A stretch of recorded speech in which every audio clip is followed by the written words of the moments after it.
Hello, hi there. Hope you can all hear me. I'm Joan Ashcroft from Ashcroft Medical English. Say yes in the comments if you can hear me clearly.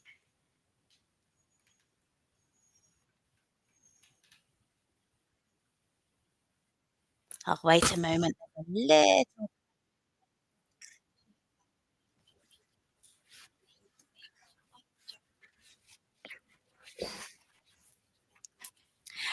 Okay. So I'm going to start now, and we're going to try and get through quite a lot in today's session. Hopefully you'll be able to um, join along with me, be interactive, and put comments in the chat box to answer questions and ask questions of your own as we go along. There will be time at the end of the session for you to have some of the questions you've asked answered. Lovely, thank you. I can see that you can all hear me clearly. Great. Okay, so if you don't mind, would you be able to put in the comments where you're joining me from and your profession, please? Because that's always really useful to know and very interesting where you're all joining me from.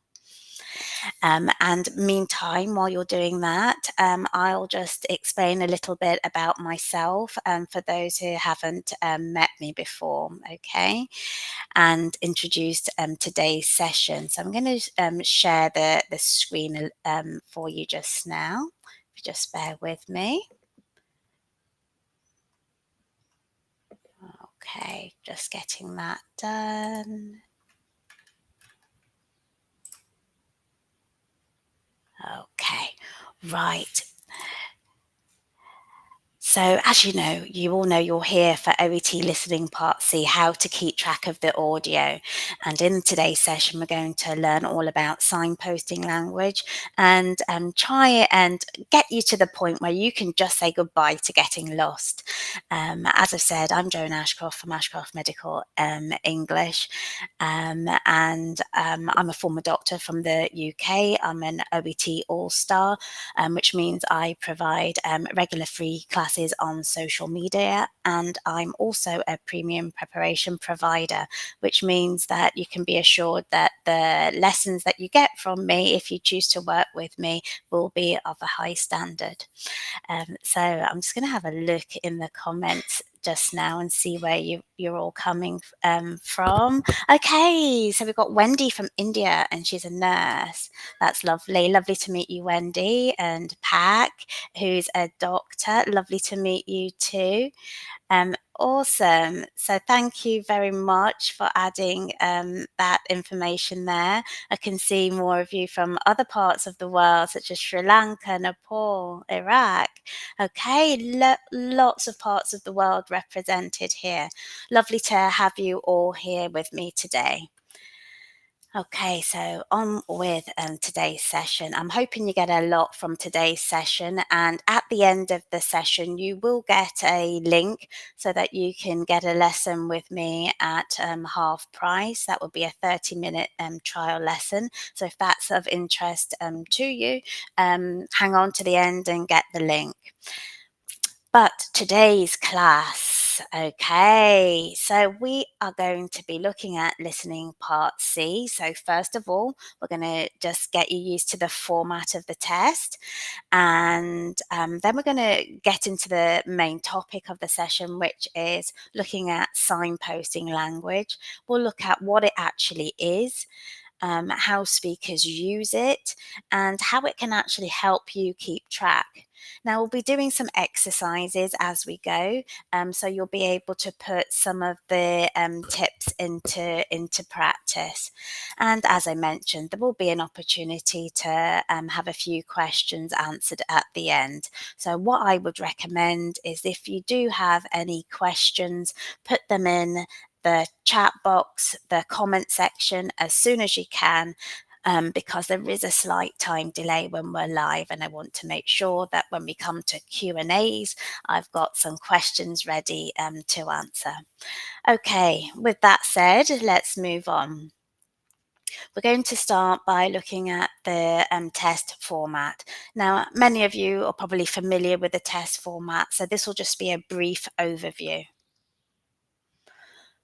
So basically, what you have are two long audios that you will hear on test day, and there will be roughly 5 minutes each.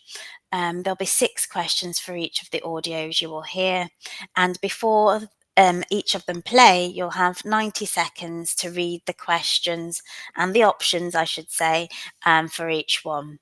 Um, you will have 3 options to choose from when you're answering, so it's an MCQ. Thankfully, the audio is very nicely structured and does follow the order of the questions, but be aware that the answers that you hear are not simply repetitions of the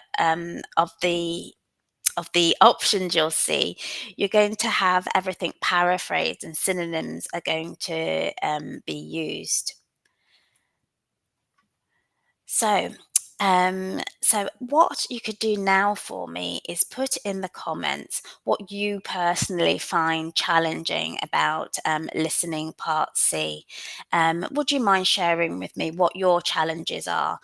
Many of my students have told me what their personal issues are when it comes to this part of the test, but it would be really interesting to hear from you too what specific issues you find.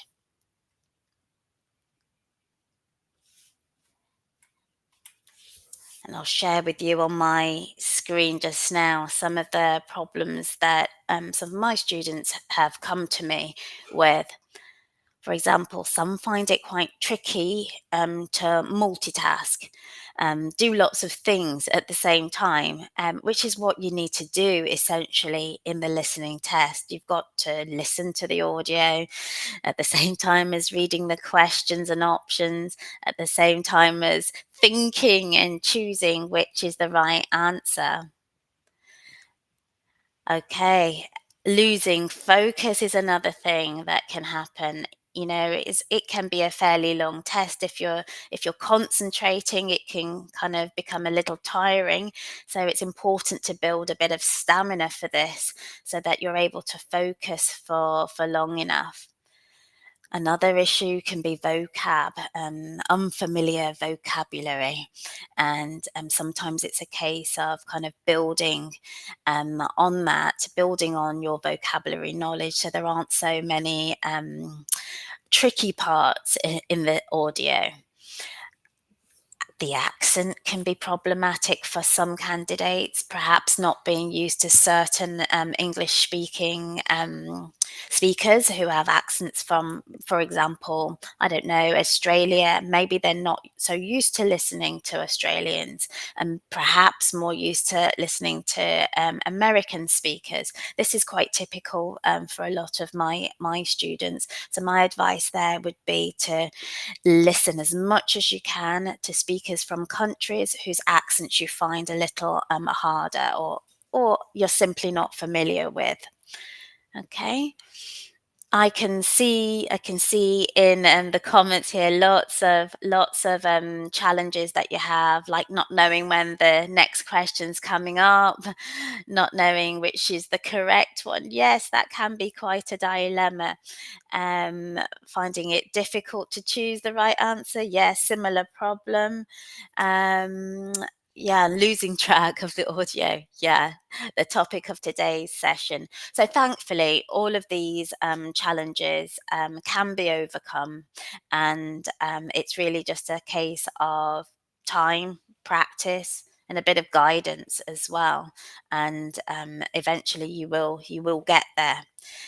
So yes, we've got lots of challenges that we can possibly face, but all of them can be overcome, as I said, with time, practice, and some guidance from a teacher when you're just getting stuck and you feel that you can't make further progress. But anyway, on to the specific topic for today, which is losing track of the audio, which is a very common problem. This is where we're going to be focusing in on posting language and how it can help. But there are other things you can do, okay? One is to make sure that you've read the question and options carefully so that you know what the flow of the audio is going to be. You know what the speaker is going to talk about first, second, third, fourth, and last, for example. You know what roughly what the topic of conversation is going to be and how they'll move from one topic to the next. The other thing is to make sure that as you are using your preparation time, your 90 seconds to prepare and read, do underline and highlight keywords in the questions and the options. This is so that you can skim read the questions and options as you're listening, and it makes things a bit easier for you. Also, although looking for keywords is really important, um, be aware that you might hear a synonym or you might hear paraphrasing, and being aware of this fact means that you won't lose track quite so easily. And then lastly, the important thing is to just understand when the speaker is moving on to the next topic. And this can be clear because the speaker will perhaps pause. When it's an interview, it's the interviewer's questions that really help. When it's a presentation, it is a little bit more challenging, and that's when you really need to listen out for the signposting language that the speaker uses. This will really help you know where you are. Okay, so we're moving on now to focus specifically on signposting language for listening part C. Let's talk about what it is first of all. Okay, so we need to have this clear before we move on. Okay, so it's simple. All it really is are words and phrases that help guide you, the listener, through what's being said. It helps provide structure to what's being said, and it makes everything easier to follow. One of the things that it's very useful for is indicating transitions from one section or one idea to the next. So, next, I'm going to show you a slide with examples of different types of signposting language and their function. You'll probably recognize many of these signposting phrases. So we can see that signposting language can be used when you're introducing a topic, when you're moving from one section of what you're saying to the next, when you want to order information, compare and contrast ideas, when you want to include additional information, when you want to give an example or illustrate a point, when you need to emphasize what you want to say, and when you want to demonstrate cause and effect. And of course, we can also use it when we want to sum up what we've said, to summarize. Okay, so these are lots of different functions of signposting language, and I'm sure that you'll find that you've seen lots of these before. Now, what I want to do in the class is just raise your awareness of when they're getting used, because it's really going to help you on test day with listening part C. Okay, so let's have a look at identifying signposting language by first of all looking at a transcript to a listening part C test. Now, the test that I'm going to use today is test one, listening part C, Extract 2.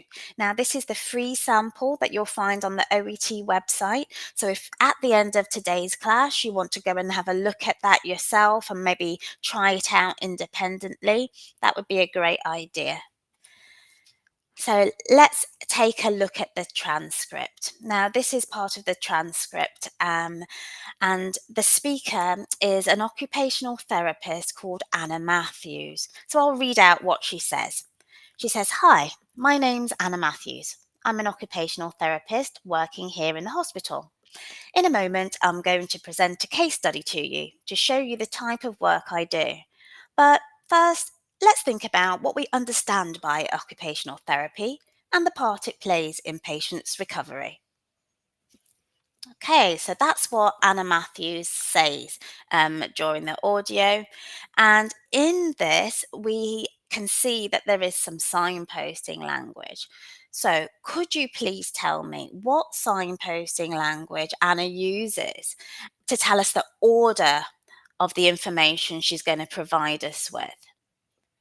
Could you put your answers in the comments? We're going to try and find two phrases. Can you see two phrases in here that signpost the order of information?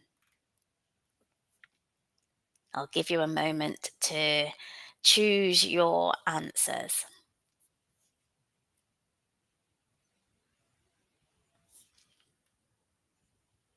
Okay.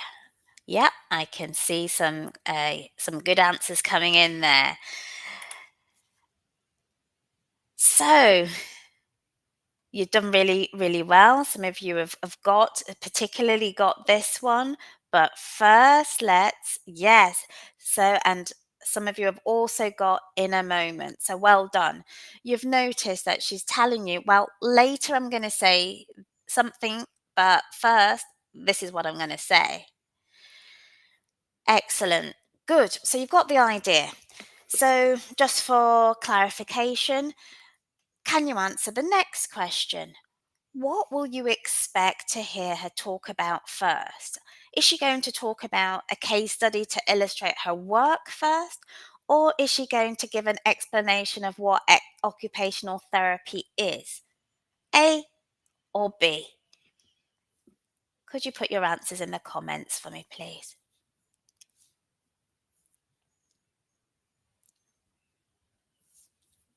I'll give you a moment to think, and then we'll see what you have.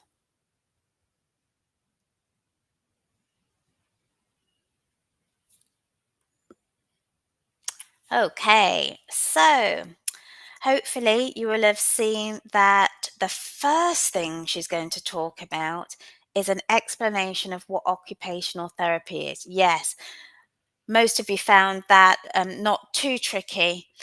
Don't worry if you didn't catch it. Um, practice will help. Practice makes perfect, right? Or excellent, I should say. Okay, good. So let's move on. You seem to have managed that fine. So let's have a look now at the function of signposting language. Okay, so we can use signposting language to do different things. For example, we might use it for contrasting, we might use it for summarizing, we might use it for illustrating. So, next, what I would like you to do is to read through the transcript from the listening test and look at the signposting language highlighted. Tell me for each of them whether the signposting is used for contrasting, it's used for summarizing, or it's used for illustrating. So if you could give me an answer for number one. First, what is in simple terms being used for? Contrasting, summarizing, or illustrating?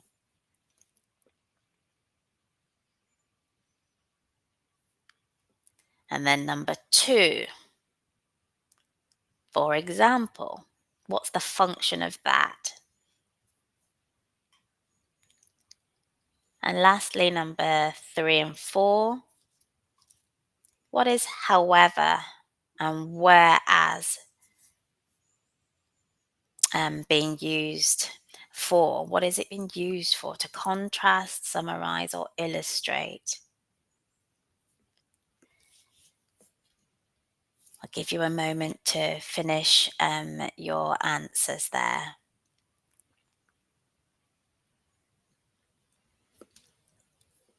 Can see you're doing great, guys. Thank you for your answers. Let's see how your answers compare.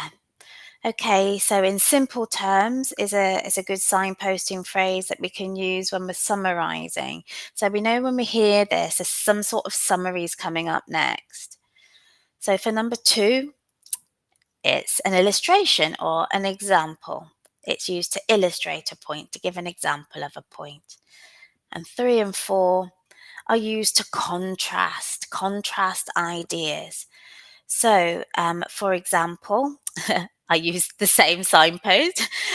We can see here that that Anna describes some aspects of her work. She gives a little example of what she does. Then she wants to contrast an example of what she does with what she has to always keep in mind. And she contrasts this by saying, well, this is an example of what I do, but I always have to think about what the individual wants to achieve. So she's contrasting these 2 points. She then goes on to contrast what a doctor might say versus what an OT, such as herself, might say. Doctors might ask, for example, what's the matter with you? Whereas she's saying what she prefers to ask as a first question is, what matters to you? Different approaches. Okay, so hopefully you can see how signposting language helps you kind of follow what the speaker is going to say and not get lost as their ideas that they're trying to communicate move from one point to the next.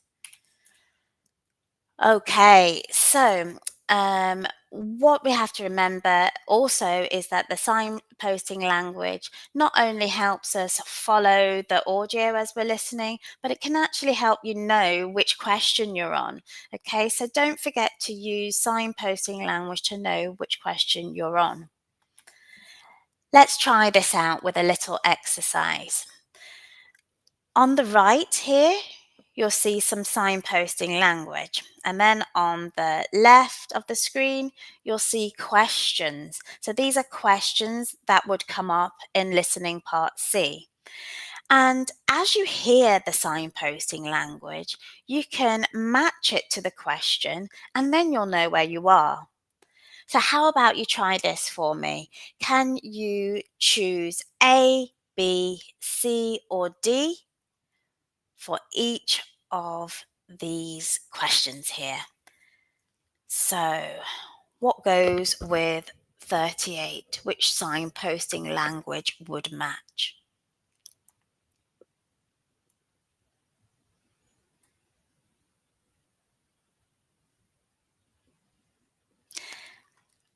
And next, let's try number 39. Which signposting language would match this question?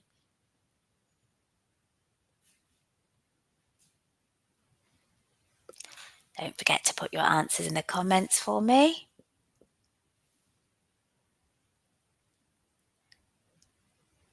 And then, what about question 40? Which signposting language would match that?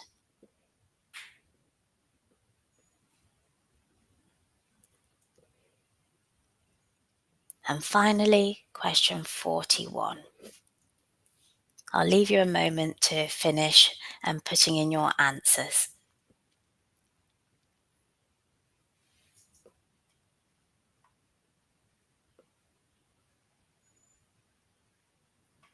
Okay, right. So let's see if you manage to get them. Okay, so We can see here that we've got these keywords, when Anna first met the patient, and we can see we've got their signposting language used here when she's trying to order the sequence of what happened in the story. So we can see this matches. So you'd hear this in the audio, and then you would know you're on question 38. Okay, and for number 39, you can see the, for example, I worked on, and you can see how this ties in with what she decided to focus on. And number 40, we can see a rhetorical question asked. And when a rhetorical question is asked, this is another way that a speaker can signpost what they're going to move on to. And here we can see they're talking about how the therapy helped in the audio, which matches the question here. And lastly, we can see signposting used for an example and a keyword finally. And this matches nicely with number 41. So hopefully you can get the idea of how listening out for signposting language can also help you know where you are in the audio. So we're going to start putting this all together now. What I would like you to do as we have a look at a test question is to read the question and the options. Pretend you're highlighting the keywords, okay? So choose which you think are the most important words to listen for. Then I'm going to ask you to listen very carefully to the audio. And I want you to listen out for keywords. And I also want you to listen out for signposting language, which will help you follow when the speaker is moving from one idea to the next. Don't forget that paraphrasing and synonyms are used, so what you hear will not be exactly the same as the options that you are choosing from. If you do find it a little bit tricky to choose the right answer, maybe start by eliminating what you think couldn't be the right answer, and then just choose one that you think fits best. Okay? So, this is the question we're going to look at, okay?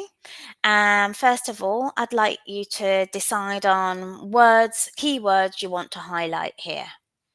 So think about what's important in the question and think about what words are important in the options. On test day, of course, you don't have much time, so this would all need to be done pretty quickly in your 90 seconds reading time so that you could get through as many questions as possible.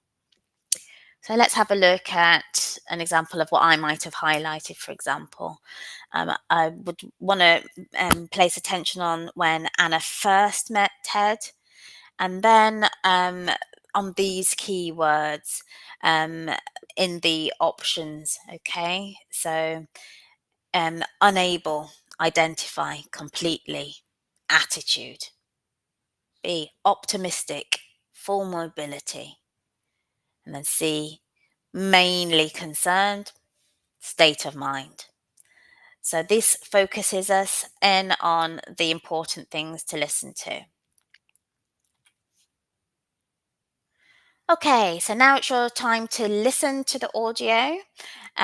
Listen for the keywords, listen for signposting, be aware of paraphrasing and synonyms, eliminate what you think's wrong, and choose the best fit. So if you're ready, we will begin just now, okay? I'm going to press play. And I'm going to play this twice for you since we're just practicing today. But of course, remember on test day, you will only hear the audio play once, okay? But when you're practicing, sometimes it can be helpful to listen twice and build up to being able to get the answer on just one listen. Anyway, if you're ready, I'm going to press play now, and I'd like you to choose A, B, or C as your answer. Now, onto my case study.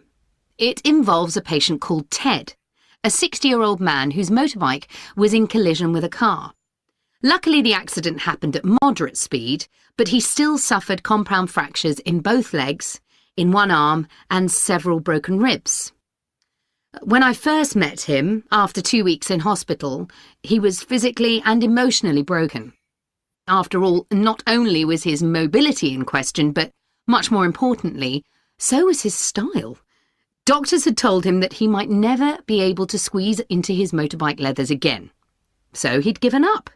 Imagine how he must have felt. One day, totally independent, and the next, suddenly unable to do things anymore. Okay, so perhaps some of you will have got the answer straight away, but perhaps some of you might want to listen to that again. So I'm going to play it a second time now. Now, onto my case study. It involves a patient called Ted, a 60-year-old man whose motorbike was in collision with a car. Luckily, the accident happened at moderate speed, but he still suffered compound fractures in both legs, in one arm, and several broken ribs. When I first met him, after 2 weeks in hospital, he was physically and emotionally broken. After all, not only was his mobility in question, but much more importantly, so was his style. Doctors had told him that he might never be able to squeeze into his motorbike leathers again. So he'd given up. Imagine how he must have felt. One day, totally independent, and the next, suddenly unable to do things anymore. Okay, so I can see a lot of answers in the comments. So well done for listening there. Let's see how many of you managed to get the right answer.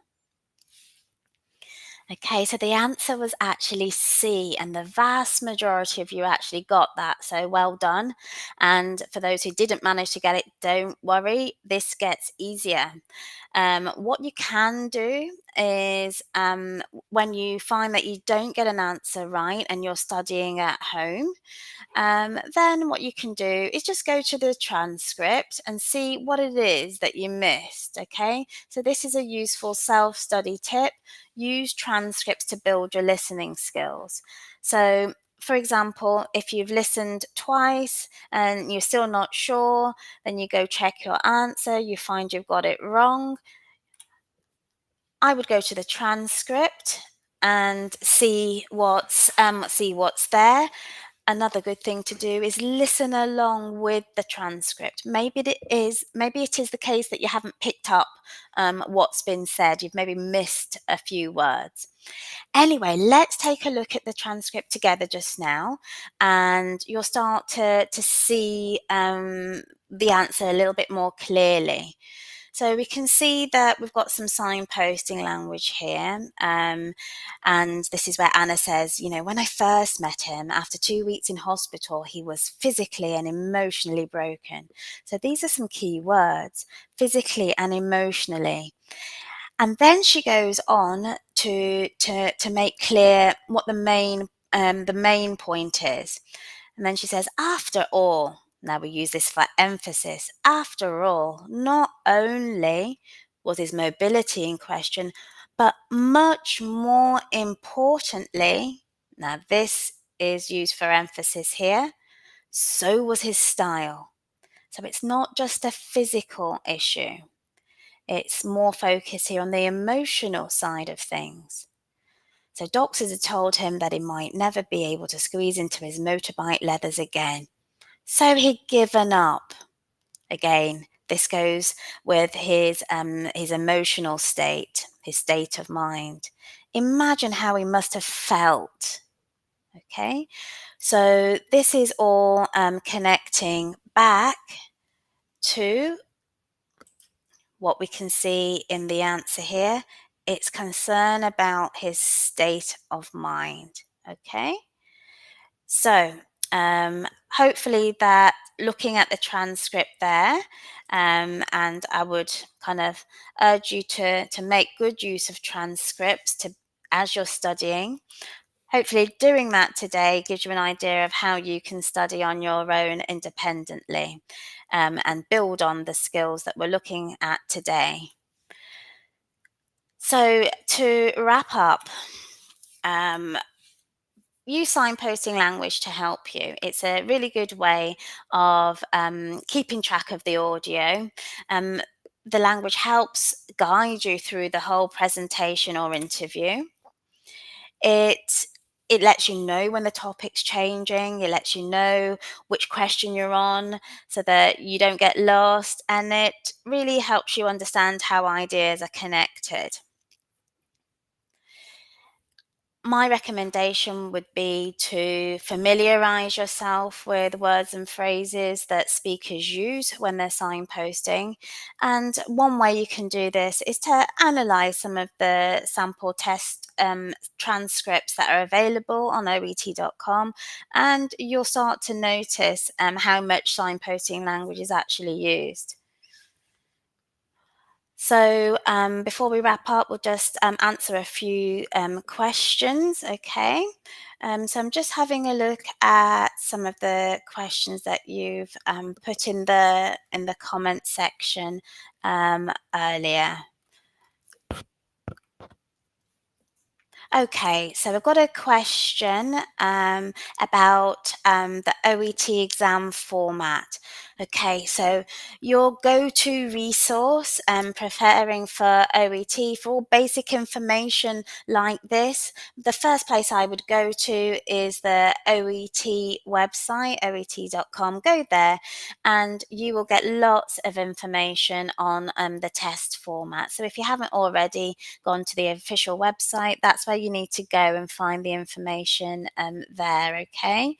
But if you go back into this video recording that will be available later, you'll be able to see at least a summary of the test format for listening.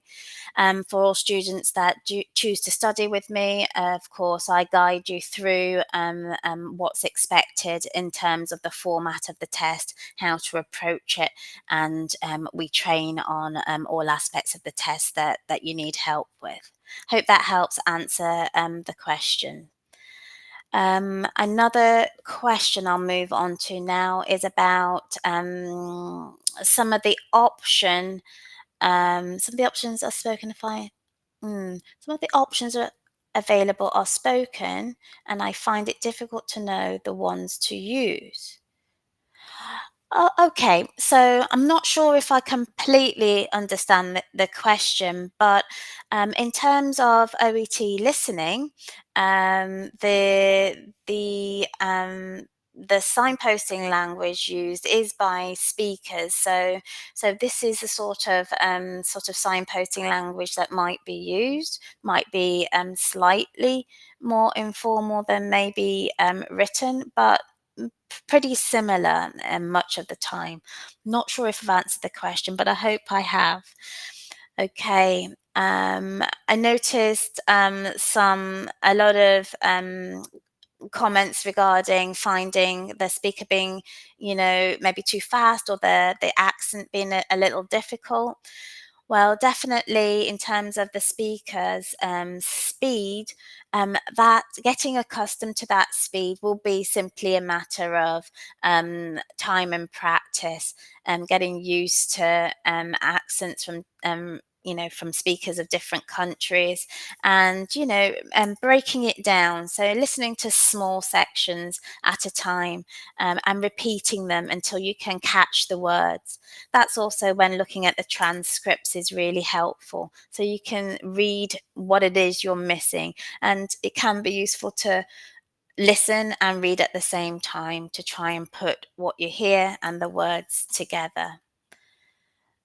Okay, good. All right then. I think oh yes, okay. We have another so a question about live sessions starting. It varies. It varies. So it's always posted in the on the YouTube channel. So you'll be able to see the start time, and you'll need to convert it to your time zone.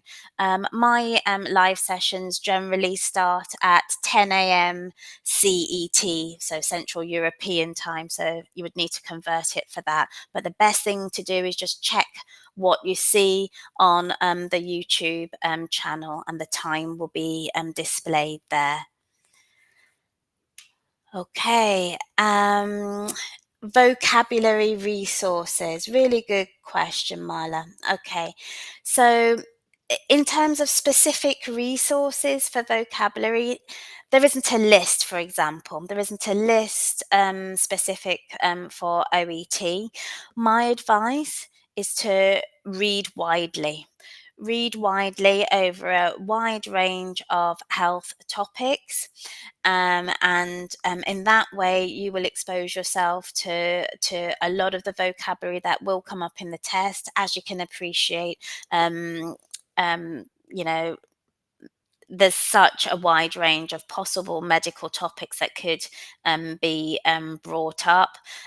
So it's difficult to sort of define a specific list. But if you read widely and look at a lot of different health related material, then you will definitely build your vocabulary. So, off the top of my head, for example, it might be worthwhile you reading through professional journals such as the British Medical Journal, the Nursing Times. Journals such as this, those can kind of start exposing you to the vocab that could come up in the test.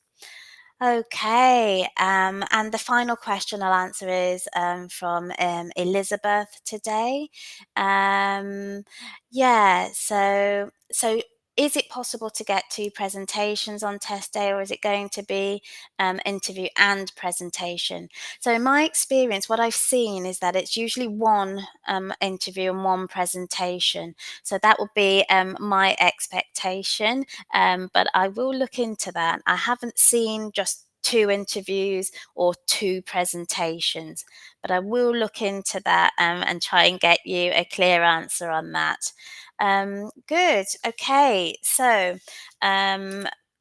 what I would say then is, if you are preparing right now for OET, there is something to be to be aware of, and that is this: if to feel really confident as you go into the test, just make sure that you give yourself enough time to prepare.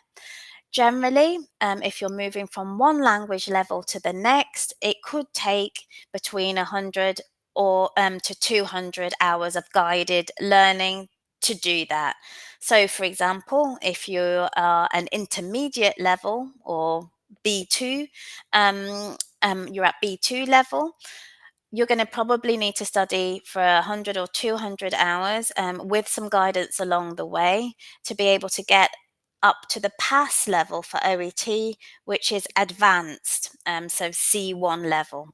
I just wanted to share that with you so that you know how you can prepare and get the best outcome on test day. If you do need help with OET listening or any other subtests for that matter, please feel free to book a trial lesson. At Ashcroft Medical English, I teach all of the classes, so availability is limited. So I would suggest that if you are interested in working with me, that you book sooner rather than later, so that you do get the class that you want. You will get a 50% discount on your trial lesson, and you can go to the link here to book that. If you want to find out anything more about Ashcroft Medical English, you can go to the website here, okay, ashcroftmedicalenglish.com. Thank you so much for joining me today. Thank you for all of your interaction and your hard work. I'll be hosting another session on Monday, the 22nd of July. And in this session, we'll be looking at reading part C and how to identify attitudes and opinions, which can sometimes be a little bit tricky. So if you can join me for that, that would be excellent. Thank you so much for joining me. Take care, and I will see you next time. Bye bye.